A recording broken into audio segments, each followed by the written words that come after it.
including corporate bonds, credit default swaps, securities, treasury bills, and other financial instruments, the number that's been stolen out of this country in the last 10 years back then was over $100 trillion.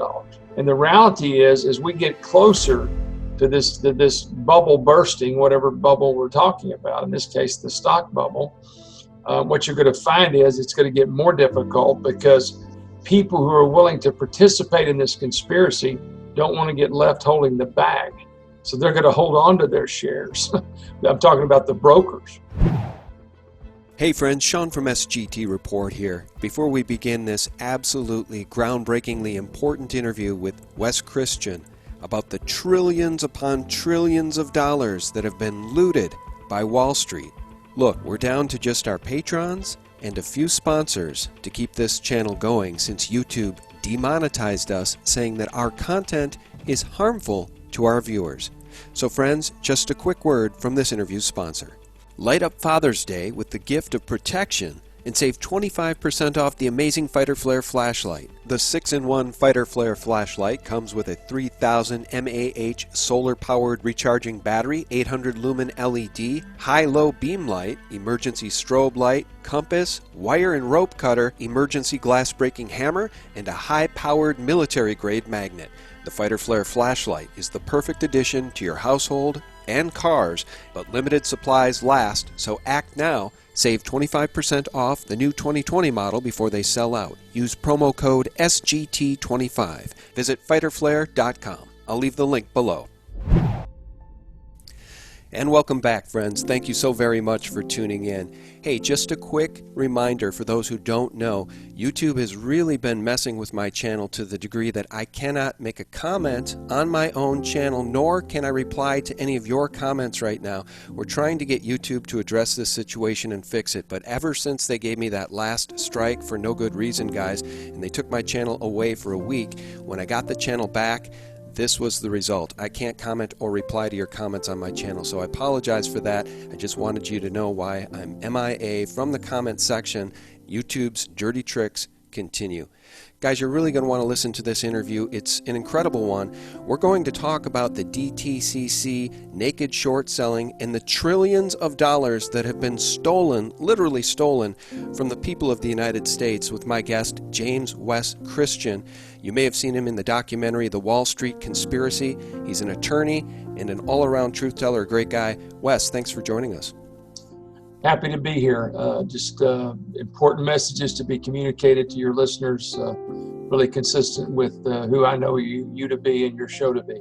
Well, thank you so much for that, and my thanks to Robert David Steele for setting this up. I watched the interview that you and Robert David Steele did. It's powerful, it's important information, so we're going to use my platform to try to get this information out to even more people because naked short selling is a huge problem. Our friend Catherine Austin Fitz has talked about the trillions upon trillions of dollars that have been stolen or looted from the Treasury.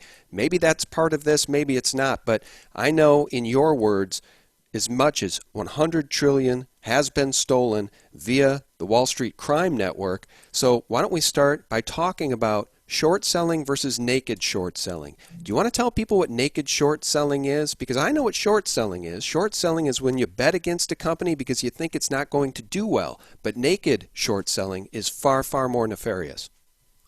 Yes, I'll be happy to. Naked short selling really amounts to selling something you never borrow, which for the record, when you and I go out to execute a short sale, we must borrow shares from our broker before we execute that short sale. Why?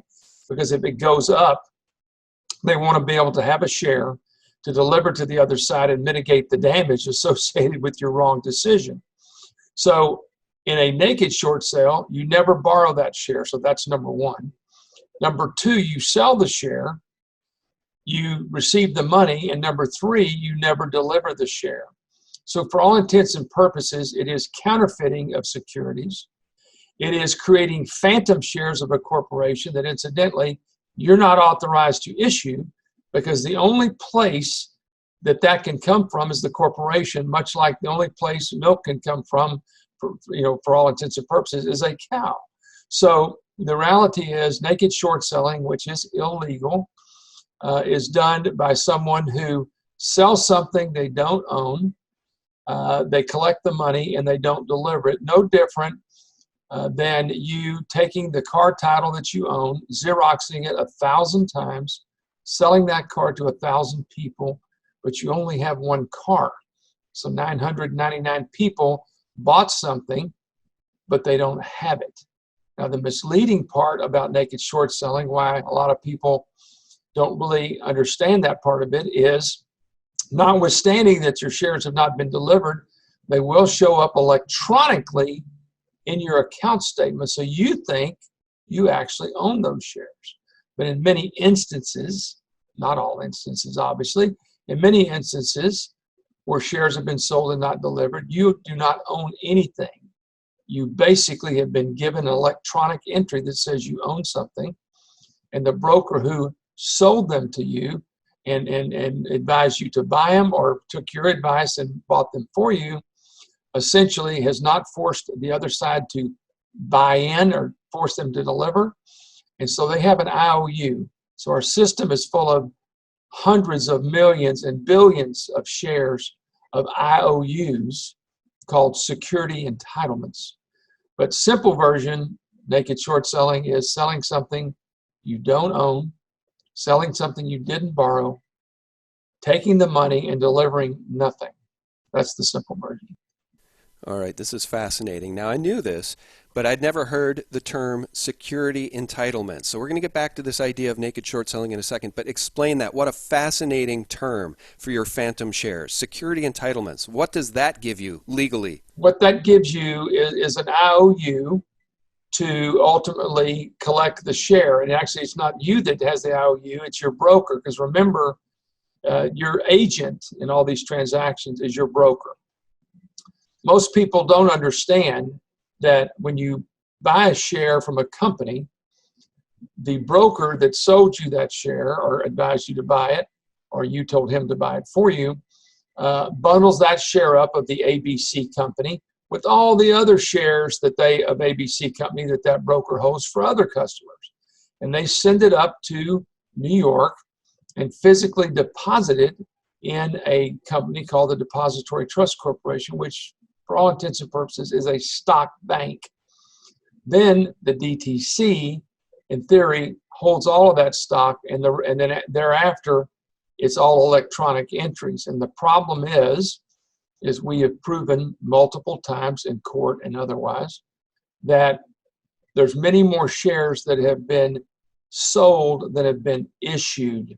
So what that means is no different than you doing a cakewalk, as I call it, at church or synagogue.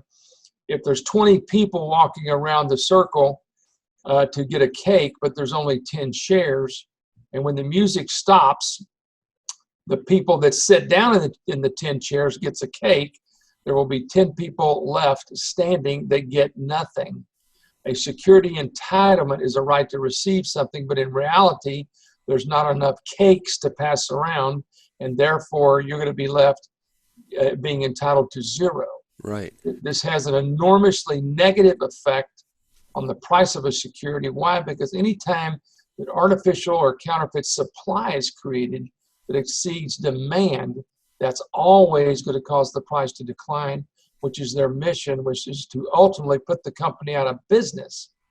Because if that happens, then the shares that have been sold that are counterfeit get buried in the sand by a bankruptcy court who wipes out every shareholder, because very rarely do shareholders get paid anything in a bankruptcy, because they are the lowest tier of a creditor.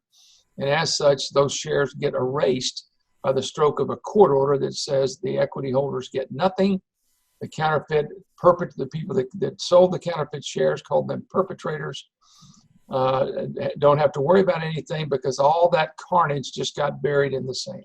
Right. So taking the share prices to zero is the goal, killing the company and hiding the crime. Now, let me just back up, though. In your example of musical chairs, you said maybe 1 in 10. But the numbers, I think, are far, far, far higher, aren't they, in this case? What are we talking about? Do we even know? We do on a case-by-case basis, and we have some ideas globally. Here's what I can tell you in general, and this is based on 20 years of litigating in this space. But really the last 10 or 15 years, we have formulated some proprietary methodologies whereby we look at this analytically. And I can't really discuss in detail those procedures we use, but I can tell you the end result of those procedures allows us to see how many shares are being held by customers on their account statements versus how many shares in totality are at the Depository Trust Corporation or elsewhere. And in doing so, the imbalances are enormous. I've seen situations where if a company issued, I'm going to just use a hypothetical, 100 million shares, there's 200 million shares in the marketplace. So double what they issued. I've never seen a case that I've personally handled where the number of shares that are counterfeit are any less than about 20% of the corporation's truly issued shares. So let's just call it somewhere between 20% counterfeit shares to, the sky's the limit, but at least double that I've personally seen. Okay. All right. Well, my mind is racing here because there's so much to cover, because the DTCC, which is charged with settling the shares and putting them in the proper accounts every day, is clearly not doing that, and I'll provide evidence of that in a second. But what dawns on me is that naked short selling not only hides the crime, it allows the bad guys, if they want, to target their competition for destruction, doesn't it? That's my view, because I cut my teeth, as I told you right before we started, in the silver and gold space, talking about precious metals, talking about real money, silver and gold, and the COMEX is used much the same way to issue phantom silver and gold ounces that don't exist. Really short-selling silver and gold to keep the price down, thereby keeping the competition down, silver and gold, which is competition against the U.S. dollar. Does naked short selling, in your view, allow these criminals to target their competition for destruction? It absolutely does. So let's just talk about the enormous consequences of this group of illegal acts. First, you need to understand that they're not just naked short selling stock. As you've articulated in precious metals, they're doing it there. They're doing it in bond markets. They're doing it, for God's sakes, in treasury bill markets. They're doing it in all types of securities. And what's allowed this to happen, this is just my view, is they've gone paperless in most of this. So the auditors, frankly, virtually cannot keep up with it. And the auditors look at it very differently, and this is a key strategic point before we get into consequences. The auditors look at it as how much cash is it going to take for the brokerage firm that sold these counterfeit shares to honor their delivery obligation. So they don't look at the totality of how many shares have been issued and how many shares are in the market. They just look at, does the broker have enough cash to solve that? Well, as you would imagine, especially since that amount is going down day after day after day, because they manipulated it from $100 a share down to 20 cents and ultimately to zero. So they are diminishing their contingent liability. But the auditors really just look at it as money. They don't understand the stock side of it, which is unfortunate. But the consequences are not only our pension accounts and retirement accounts of all of us in this country getting destroyed by virtue of manipulating stock prices down so that they can make money in their carnage that they're perpetrating on these companies by these illegal acts. Tens of millions of jobs are being destroyed. Why? Because these companies, gainfully employ people to do all sorts of things. So it's killing jobs. Inventors are no longer comfortable going public with their inventions because ultimately Wall Street has figured out a way to kill them and make more money rigging the system by rigging more supply against demand and killing them than they are building them up. Building them up, they almost can't rig it, maybe temporarily. But if you can artificially create, 2 million more shares on a given day when a company only trades 500,000 shares a day, the price is going to go down virtually every time. You repeat that process every trading day, the company is going to zero. In addition, the innovation and the life-changing technology, frankly, that one could have, all of us as citizens of this great country, are either being destroyed by virtue of this carnage, or alternatively, if the technology is really cutting edge, and life-changing, or is a competitive product for people who don't want that product. They simply purchase it for nothing out of bankruptcy court and either put it in the vault if they don't want it to come out, or if it's really something that has some incredible commercial application, they buy it for nothing, put it in their portfolio, and then ultimately make billions more dollars off of it themselves, essentially by stealing it, by destroying the company that used to own it and taking it from them. You know, we don't have to get into this, but it just reminds me of the insider trading that was going on prior to 9/11. And I'm just going off memory here. I don't have it in front of me, so I don't even want to go here. But I'm going to just mention the fact that Max Kaiser has said repeatedly, and I don't know what the number is, it escapes me. I think it was north of $100 billion in bonds were due to mature on September 12th, I believe, and September 11th was a convenient accident. So I don't know what happened to those bonds. So that's an aside. But let me do a screen share here for you. In 2014, my friend Bix Weir and I did an interview called The Shocking Truth History Channel Can't Broadcast.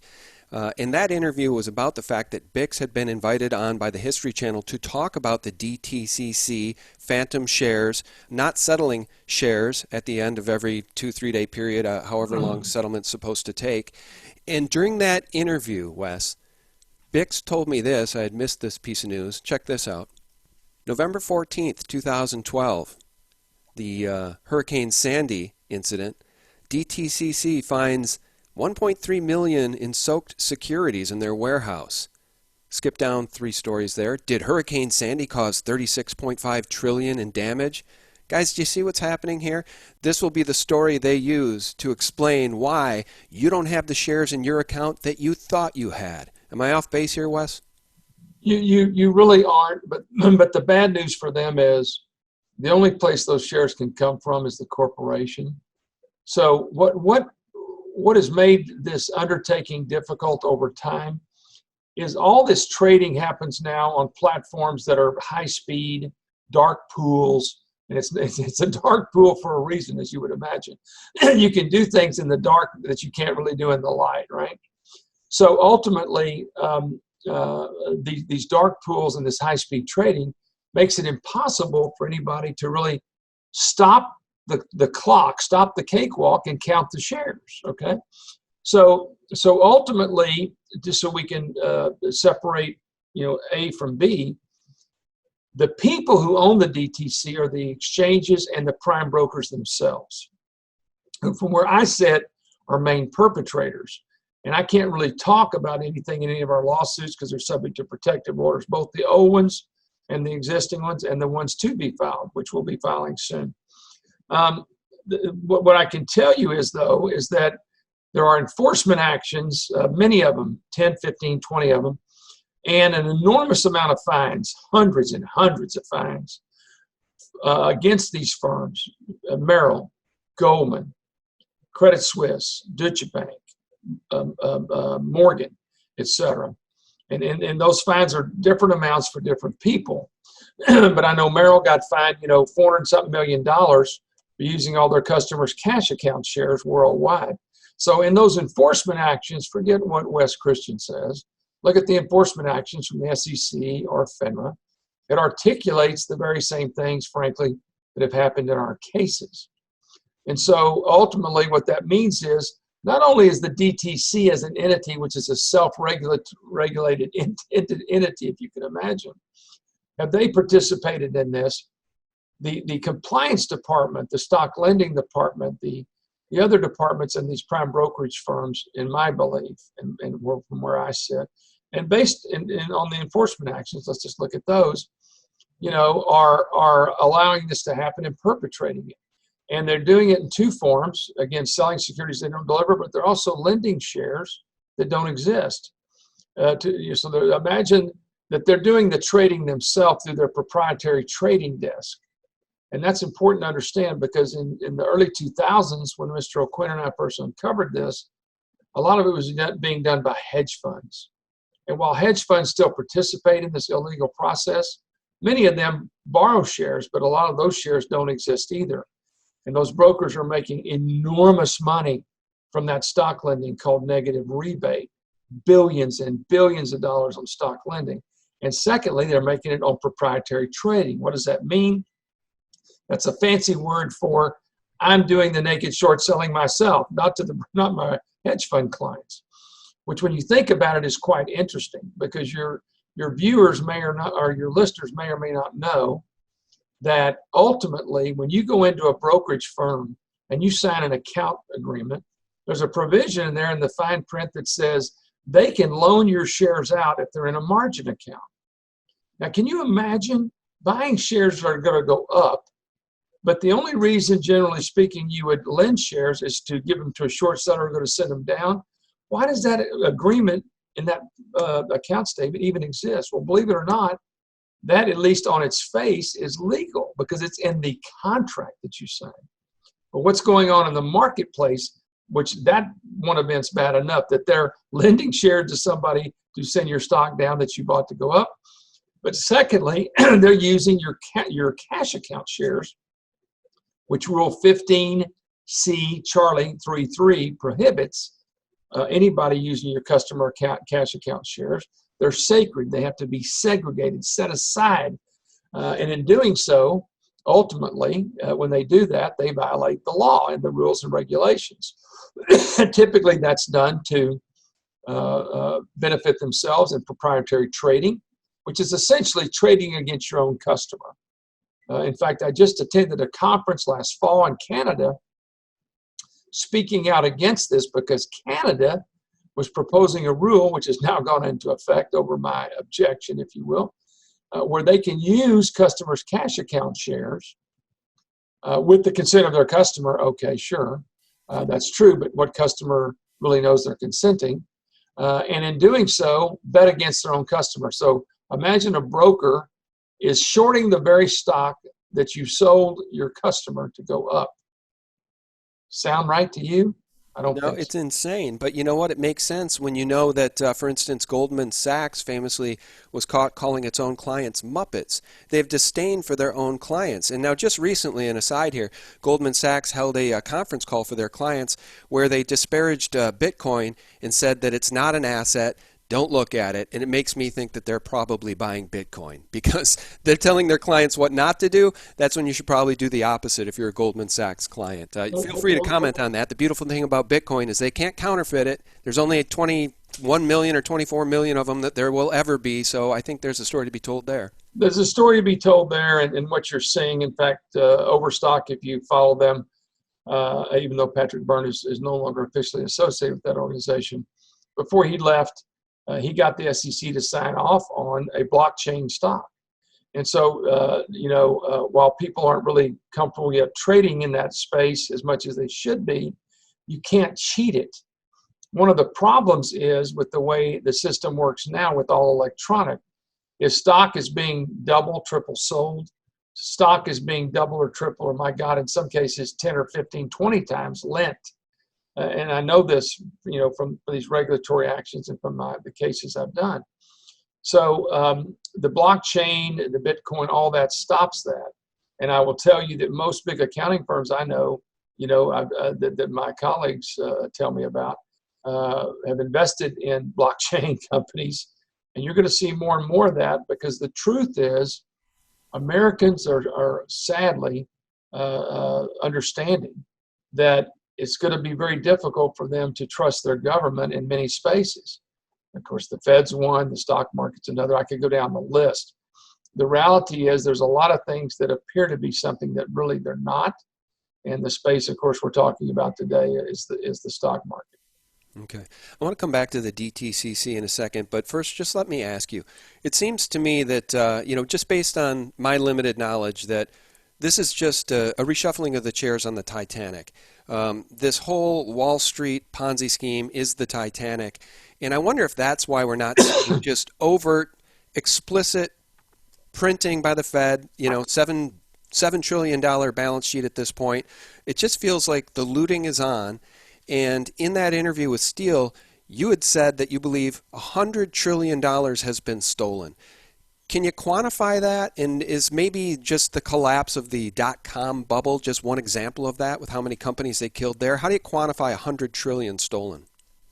Yeah, it's a good question. So if you go back to that interview and others I've done, I actually got that number from a very, very, very high-level New York official over 10 years ago in a private meeting with them. And just so we're on the same page, that isn't 100 trillion just from naked short selling of securities. That included at the time, because I asked the detailed question of this individual, which I'm not going to name, and that individual said, "What do you want to include in that, Mr. Christian?" That is, assets that have been sold and not delivered. I said, "Well, securities, of course.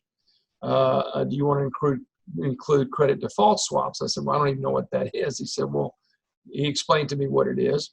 And basically I said, "Yes, let's include everything." He said, "Well, including corporate bonds, credit default swaps, securities, treasury bills, and other financial instruments, the number that's been stolen out of this country in the last 10 years back then was over $100 trillion. So how do I think that number even has anything close to reality? Dr. Rob Shapiro, who's one of our experts, has published a report. It's on the stopnakedshortselling.org website, I'm told, that said in their report back in the mid-2000s, 2005, 6, 7, somewhere in there, he did a very extensive report that showed that 500 million to a billion shares, not dollars, 500 million to a billion shares per day were not being timely delivered. Now, to be fair and objective, and that was within 3 days of it being sold. So back then it was T, like in Tango 3. Settlement date it was T3 back then. Now it's T2 for the most part. But if you took that out 30 days or 60 days, who didn't deliver 30 or 60 days? That number was still maybe half of that. In Suzanne Trimbass's book, another PhD economist like Mr. Shapiro or Dr. Shapiro, she looked at some failed data, actually, I think from the SEC back last summer. And in her book, I think it shows, X number of billion shares failing just in a couple of weeks. So fails, the other side says, well, fails are can happen. Well, yeah, that's true. Sometime, grandma may miss a signature or something may have failed for some technical reason, but that's not what we're talking about in this illegal process. These are fails that are systemic. They happen every day, and they grow and they grow and they grow and they grow. So the reality is, I have no doubt saying that number probably is exponentially bigger today.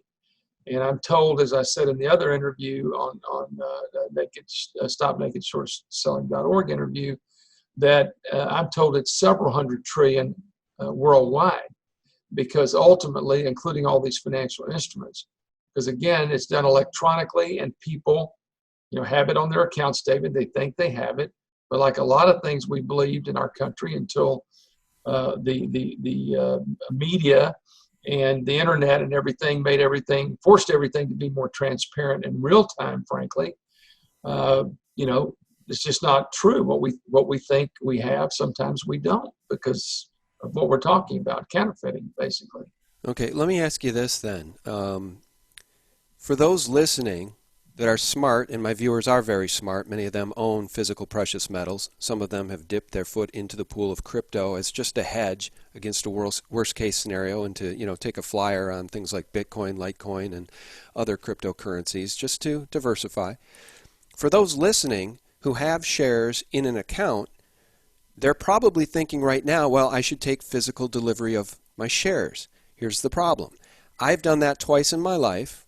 Once around 1999 to 2000. I won't even say what company it is, it doesn't matter, but it wasn't very difficult.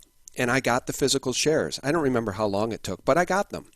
More recently, I tried to do that, and it was a nightmare. It's extremely difficult now. Is it because of this problem that we're talking about? Where are the physical shares? Maybe your broker can't get them.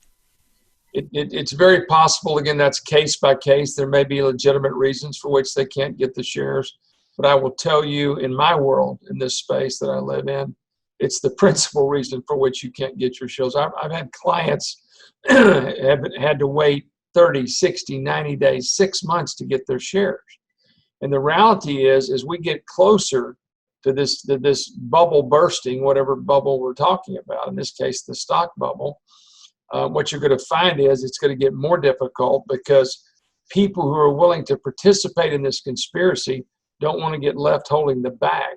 So they're going to hold on to their shares. I'm talking about the brokers. So my advice would be either get physical delivery of the shares and then trade them when you need to trade them, or alternatively, at least put them in a cash account. But as I've stated and these regulatory actions indicate, they'll use your cash account shares also. Right. Although that makes a more clear-cut case if they do that, because that's like a no-no. You're not supposed to be using cash account shares, at least in the States. Unfortunately, you can in Canada with quote-unquote the client's consent, which is not really a true consent in my view. Yeah.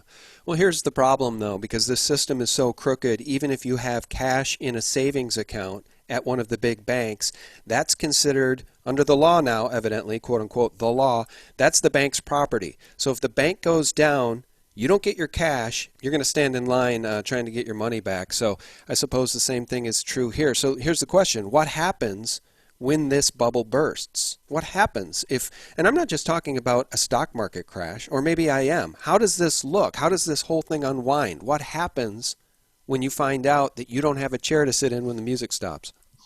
Yeah, so what that means is you got to be proactive now. And what that means is the bigger companies that are in the stock market, the Microsofts, et cetera, they're much more difficult to manipulate, right? Because there's so many shares out there. It would take such a large sum of money to manipulate them, although they probably are manipulated a little bit. It is the smaller companies and the mid-cap companies that are getting killed. More importantly, it's killing, new technology. Think about the very few companies that do an IPO. Well, there's a reason for that. There's a reason. People don't feel it's a safe environment hardly anymore. So how many IPOs do you see, initial public offerings, that stands for, in the market these days? Very few. It's because people just don't trust it. So proactive would mean, selling what you can, maybe putting it in something more tangible, real estate, something like that, or precious metals, which do incidentally pretty good in times like these, right? And then number two, I think you can, if you don't want to do that, put it in at least a cash account where they can't mess with it, or take physical delivery of your shares. And if ultimately the thing collapses, then you have a cause of action against them. But then the question is, who's going to have the money to pay you, and who's going to pay the money to get the lawyers to actually do that, or get a lawyer like us to take it on a contingency basis, and we pay for that. So ultimately, there's only so many things you can do. I say the system has to be reformed. People have argued on the other side, well, we can't force everybody to buy in, because if everybody has to buy in, the whole system collapses. I said, well, then it's good. That's what needs to happen. Let it collapse and do a do-over, and let's start an honest system, okay? Because we can only operate under a corrupt set of methodologies so long, until ultimately when it's exposed, it's going to collapse. So who wants to spend time existing in a corrupt environment? So from my view, let's start the buy-ins now, let the chips fall where they may. But certainly if you want to get ahead of that, then you ought to rethink about where your money is. But on the other side, a lot of people don't have that choice, because they work for a company that handles your pension fund, and they have pension fund managers, and they're all in a diverse portfolio in the stock market, and it's a big problem. That's what it is. Okay. You mentioned earlier in the interview O'Quinn. I want to go there just for a second. That's John O'Quinn you were referring to. I also want to mention, and you mentioned him, maybe not by name, but the former CEO of Overstock.com, Patrick Byrne, somebody who really put his neck out there. He put his neck on the line to tell the truth about what was going on. He believed his company was being targeted by these naked short sellers. A real truth teller, a champion for truth in this space. And I think it's safe to say your friend John O'Quinn, who, correct me if I'm wrong, was an attorney, but then you represented him because you're an attorney. Just tell us that story, and if you want to throw Patrick Byrne into the mix, do. Sure. So John O'Quinn was a very famous lawyer here in Houston. He was very controversial because, early in his career, he had some drinking issues and this and that, which caused him to behave differently than in the latter part of his life. Fortunately, I was able to represent him legally in the latter part of his life and got to know him very well and intimately. He was an incredible man, a great heart, a champion for the little guy, a no-holds-barred lawyer in the sense that he would go to the mat with anybody. He had no fear factor whatsoever. He ultimately, along with other people, John Eddie Williams and other lawyers here in Texas, took on the tobacco industry in Texas. I think they settled that for $17 billion. John, I think, was number one in his class at University of Houston Law School.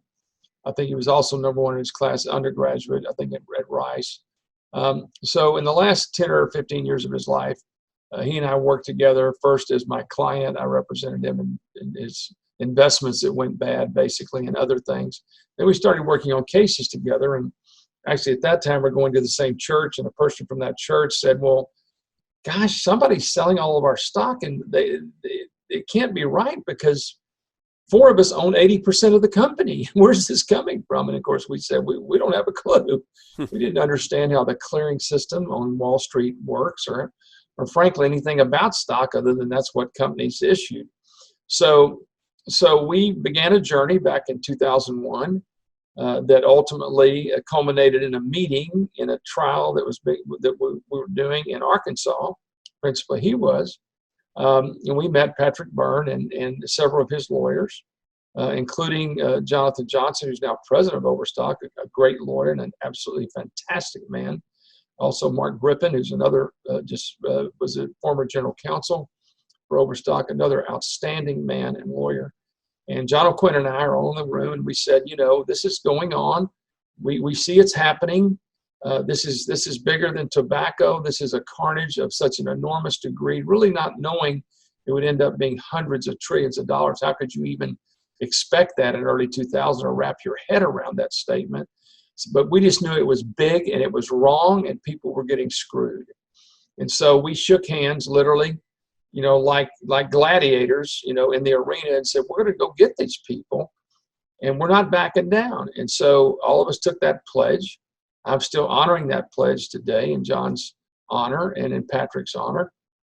And of course, Patrick Byrne is an outstanding man himself too, a multiple cancer survivor, a PhD, from a very, very successful family, big, tall, 6'5" or so person, just like O'Quinn, and basically, took enormous risk, as did O'Quinn, and for that matter, me and others, in taking this on. And unfortunately, we lost John actually coming to see me and at the airport and go somewhere to settle a case. He died in a car crash, which at first we were concerned was suspicious, but we investigated that, and right or wrong, the investigator said, there was no mishap here. So ultimately, I picked the torch back up from John, teamed up with others, including Alan Pollack and others in New York and lawyers around the country. We filed these cases in this space in maybe 6 or 7 or 8 states now. And at least the last 10 or 15 years, virtually have settled everything we've done. I can't talk about those settlements, but can tell you that we're happy with them. So the beat goes on. We've exposed it. We're going to continue to expose it. We fostered change. We, along with the American Chamber of Commerce and certain attorney generals of various states and some good SEC personnel, we got Reg Show passed in 2005, or actually went into effect 2005. To some extent, it's toothless, but at least it provided an audit trail and some other things that we've been able to use, and some new regulations, including the anti-fraud rule brought in 2009, I think. And of course, all the enforcement actions that have been, and fines that have been done since then, which are hundreds of them, exposing this. But paying a fine of $400 million, $200 million, $10 million has been a cost of doing business, unfortunately, for these perpetrators. So, as my dad said, growing up on a ranch in Texas, Anybody can pay a fine for 400 million has got to be screwing somebody out of a lot of money. So the point is, how much is it? I know it's hundreds of trillions of dollars, in my opinion.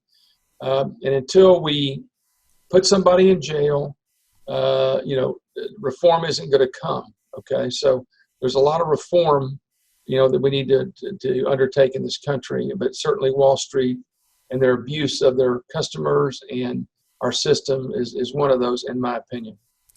All right. Well, look, just this really resonates with me. My friend John Titus likes to say, we lost our republic, we lost the rule of law when it was deemed that the big banks are too big to fail and none of them can be tried for their crimes. Right? That's when we knew the country ended. Really, the country that we believe we have. That's according to my friend John Titus. I think it makes a lot of sense because these big banks, they'll pay fines, but to your point, nobody ever goes to prison.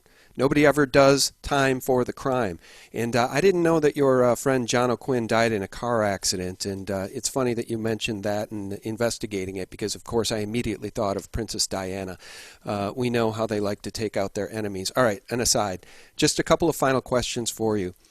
In my friend Bix Weir's investigations of DTCC, he came upon the name Seed & Company. Now, in his view, Seed & Company is this shadowy company that nobody knows anything about that ultimately claims ownership of all shares. Did you ever come across that name, Seed & Company? Most certainly. I call it Seedy & Co., but you can call it Seed & Co. I don't know the correct enunciation, but I'm going to call it Seedy & Co. Seedy & Co. is a nominee name, almost like, when you go into business and you're just going to do it individually, you don't form a company, you can file an assumed name certificate, right? So Seedy & Co. is in essence that. They call it a nominee name, but really it's like an assumed name of the DTC. It's there because ultimately this allows them to take all the shares of Overstock, for example, and put them in the name of Seedy & Co.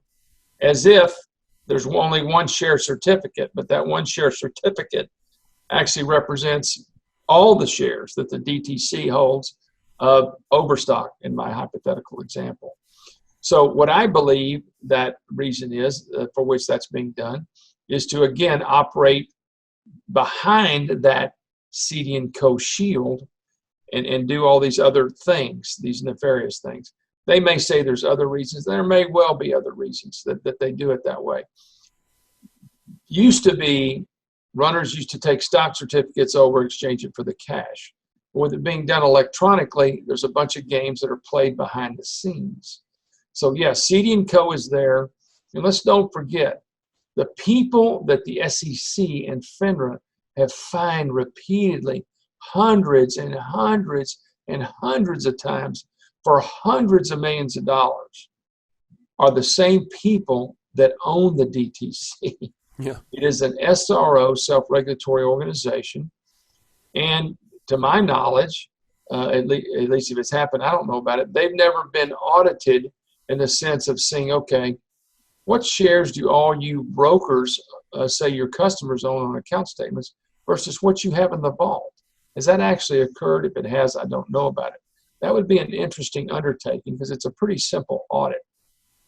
I'm told from good sources, excellent sources, that the National Securities Clearing Corporation, which for the record your listeners should know, was purchased by the DTC in the late 90s, which incidentally, footnote, was when this really started, okay? What's the sole purpose of the NSCC back then? To lend stock. I believe that stock was lent multiple times for the benefit of the owners of the DTC. But guess what happened? What happened in 2013, 14, 15, 16, somewhere in there, in the last 5 to 10 years, the NSCC has decided they're not going to do stock lending anymore, which I find quite interesting. Because now I believe that paper trail has been moved onto the books of the brokers, which are not consolidated in one place in New York on the balance sheet of NSCC. It's all over the world in hundreds of subsidiaries that each of these prime brokers have in London and Hong Kong and other places. And to reconcile all this, you got to go chase all that information, which, as you can imagine, is an enormous task. It'd be impossible to track. So the bottom line is, this is a company that if you go to their website, that they clear, I think, don't hold me to this exact number, 750 trillion more or less of financial transactions a year. So while there certainly are good people that work there, I think some of the activities there, certainly by forget what I say, by the owners of that institution, for sure are nefarious, as reported by the SEC and FINRA. And those are the same people that we've sued in our lawsuits over the years. Nobody has really gotten into the bowels of the DTC, but you never know, that might be coming in the future. Who knows?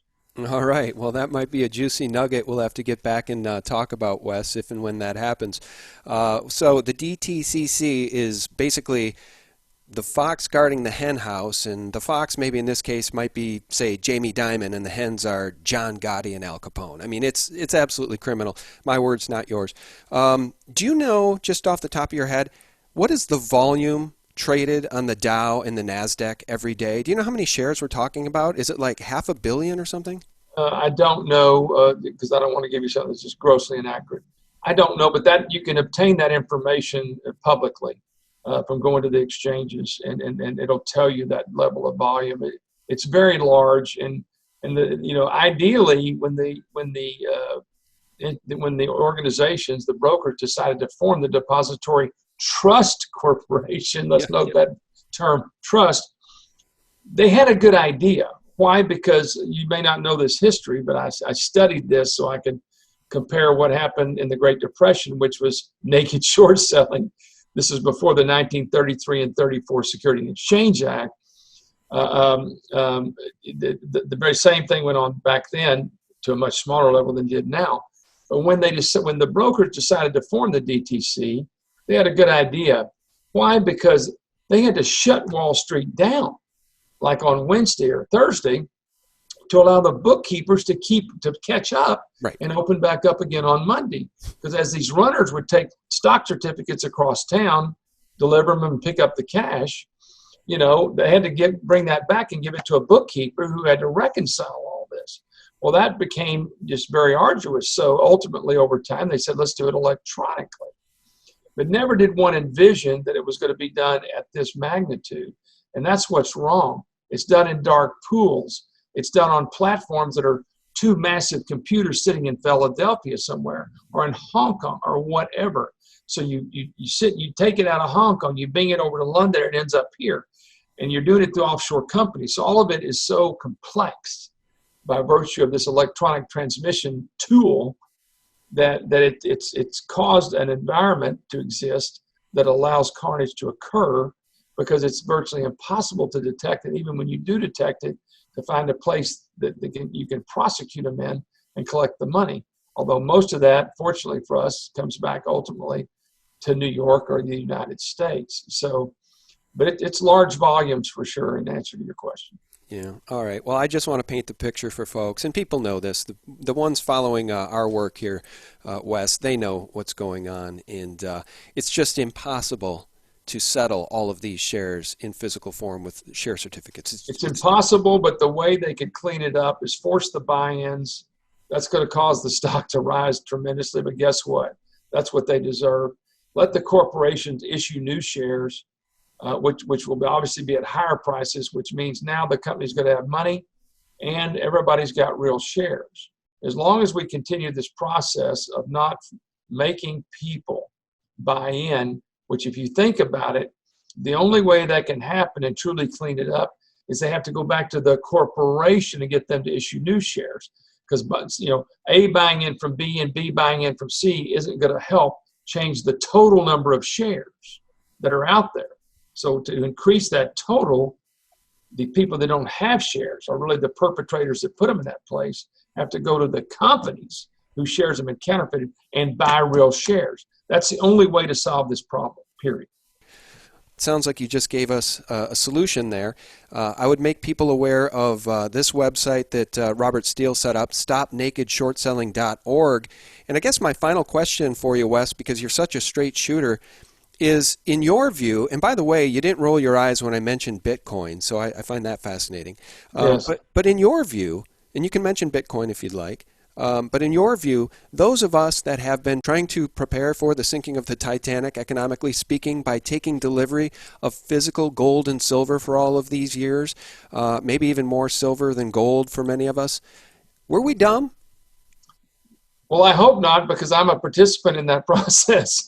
So from my view, I'm not going to get into numbers or, where it's at, but from my view, I like buying silver simply because I can't take, an ounce of gold in and buy bread. You can't, they're not going to have change for $1,600. They do have change for $20 or $25, for a silver dollar. So in my view, it would not be a bad idea just to have that. As likewise, I'm a Texan, of course, grew up on a ranch. I'm fourth generation. My kids are fifth generation. My grandkids are sixth generation. Basically, I've got plenty of ammo and plenty of guns and plenty of silver. So I believe real estate and all this is going to flourish more in these times. Even though it's in a depressed market now because of the lack of liquidity in our market because of this COVID thing, which is a whole nother, ridiculous story that's for another day. But because I think there's people behind that also. But the bottom line is that I do not think it's crazy to buy precious metals. I would never invest in the stock market for precious metals. I would get physical delivery. And frankly, I would use a physical delivery concept for everything I was going to participate in, whether it's precious metals, cars, real estate, stock, whatever, because what you think you have these days, sometimes you really do not have. And that applies to many more things than just stock. Yeah. All right. Well, I agree with you there. And I was being tongue-in-cheek when I asked if we're dumb, because I actually think we're all prescient. I just think we're all very surprised that this Ponzi scheme has held up as long as it has. I think, if anything, that's the most shocking thing, is they've been able to keep all these balls juggling in the air, but they keep adding more balls, but magically the clown's able to keep them all going, and that's really the most surprising part to me. We really appreciate your time. Our guest has been James Wes Christian. James, if there's any websites or anything else you want to shout out, please do. Yeah, I'm good, but don't forget I go by Wes. So the bottom line is certainly you can go to our website at our firm, www.csj-law.com. That's not an advertisement, to say let me represent you. It's just an informational place. Also, a recent site that I saw come up, stopnakedshortselling.org, I think has a lot of good interviews on it. I would certainly look at Bob Blakey, who wrote the RICO statute. I'd look at Suzanne Trimbath. I'd look at Lucy Commissar, who's an outstanding expert on money laundering. Of course, I've got an interview there, whether it's good or bad. And ultimately, many published papers are on that site, like by Dr. Rob Shapiro and others that are really empirically done papers for one to look at with enormous data and detail behind it, to put more meat on the bone, because of course people are going to refute, what I've said here today, which I understand. And I think getting a copy or looking at the Wall Street Conspiracy movie is informative. Of course, it has Overstock in it, Taser Gun in it, another company represented, but more importantly, it explains in a very graphic way, how this is happening from a pictorial perspective. A picture is worth 1,000 words, right? But it's consistent with what we've discussed herein, and frankly, consistent with what's happening today. So thank you for all you're doing. Frankly, you're a new source and website to me, so I'm certainly going to be one of your listeners here forward now that I understand, the magnitude of your courage and talking about subjects that absolutely people need to hear about, because unless we as citizens of this country rise up and demand transparency, which is, when you think about it, lack of transparency is an indispensable element in everything you talk about on your show and everything I've talked about here today. We got to demand transparency and demand accountability and to demand the rule of law be enforced. Otherwise, this country is over. So for the sake of yourself and certainly your kids and grandkids, please, people, listen, take action, and demand that those things occur in order for the benefit of all of us. Yeah, amen. Hey, thanks for those kind words. That was very nice of you. I appreciate it. It's the first time we've met, and again, thanks to Robert Steele for setting this up. Guys, the name of that documentary prominently featuring Wes Christian is The Wall Street Conspiracy. I'll try to remember to leave a link to that below in the more info section. I'm assuming YouTube will let me do that, even though they won't let me reply to your comments, friends. I want to thank you all for tuning in, and Wes, thank you so much for your time. My pleasure. Thank you. Thank you. And guys, a special shout out to our patrons keeping us in the fight for truth and real news. And for real news, you can visit us directly at sgtreport.com, the antidote to corporate propaganda 24/7. God bless, friends. Bye-bye.